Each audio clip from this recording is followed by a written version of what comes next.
Bonjour à tous, j'ai souhaité évoquer avec vous l'évolution d'Internet. J'espère que vous allez aimer cette vidéo.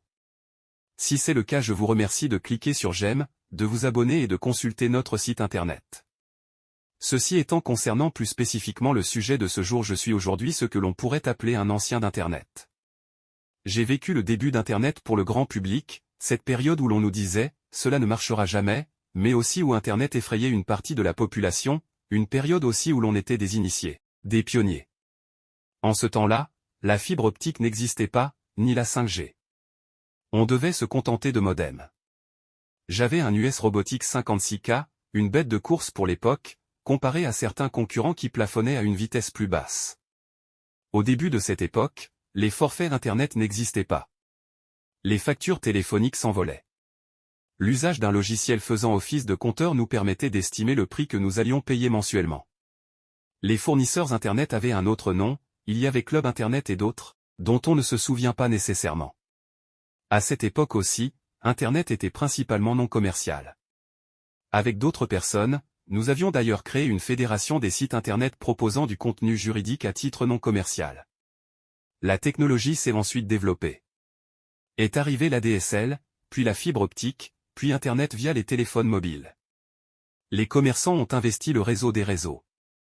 Celui-ci s'est progressivement ouvert à d'autres personnes, à d'autres générations, à d'autres usages. Cette ancienneté me permet de comparer différentes périodes et d'en tirer des conclusions sur l'usage d'Internet.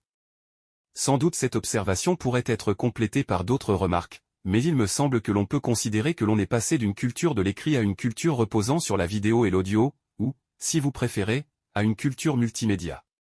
Parallèlement, on est passé d'une culture du temps long à une culture du temps court. Nous allons voir ces différents éléments en 3 points. Premier point, le passage d'une culture de l'écrit à une culture multimédia. Les premiers sites Internet étaient principalement construits avec des pages Internet proposant des données écrites. Cette situation résultait des contraintes de la technologie disponible et par la découverte de ce nouveau média.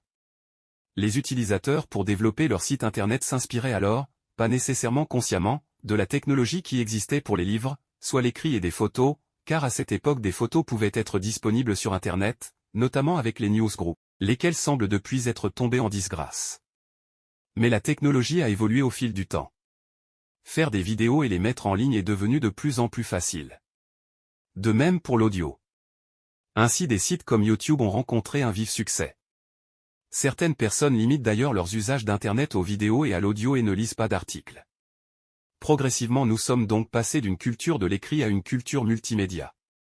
Même si cela peut être considéré comme étant un peu différent, on peut noter que le développement du livre audio peut traduire lui aussi ce passage d'une culture de l'écrit à une culture multimédia, le livre audio remplaçant le livre papier, voire le livre numérique non audio.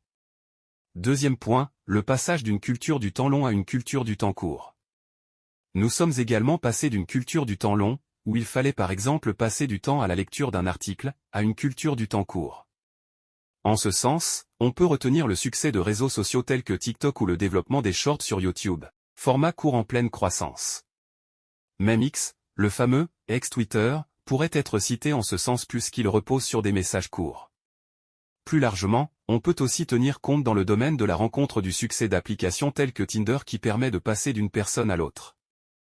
Ainsi les relations deviennent éphémères avec des gens qui sont devenus des produits jetables, on est bien loin des périodes antérieures où l'engagement existait et se tenait sur la durée.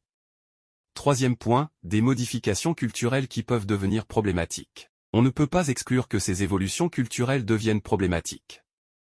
Les principaux risques concernent le passage d'une culture du temps long à une culture du temps court, qui peut entraîner un abrutissement de la population, devenue incapable de se concentrer longuement. De même, cela peut favoriser chez elle la volonté d'avoir une récompense immédiate, entraînant ainsi un recul de la capacité à avoir une récompense à long terme qui pourrait par exemple résulter d'un investissement financier ou dans une activité particulière.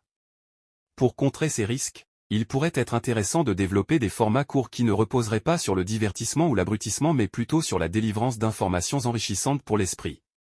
Concernant le recul de la culture écrite face à la culture multimédia, cela pourrait aussi poser des problèmes. En effet, l'écrit est un support essentiel pour la transmission des informations et pour développer une réflexion. Il pourrait donc y avoir un souci sur ces points-là. D'un autre côté, la culture multimédia peut aussi permettre la transmission de données intéressantes. en fonction des informations concrètes contenues dans le support audio ou vidéo. Il faudrait donc veiller à développer des contenus culturels enrichissants sur ces supports et non du pur divertissement aussi pitoyable que puéril. Et vous, que pensez-vous de l'évolution d'Internet? N'hésitez pas à nous le dire dans les commentaires. Si vous avez aimé cette vidéo, je vous remercie de cliquer sur j'aime, de vous abonner et de consulter notre site internet. À bientôt pour d'autres vidéos passionnantes.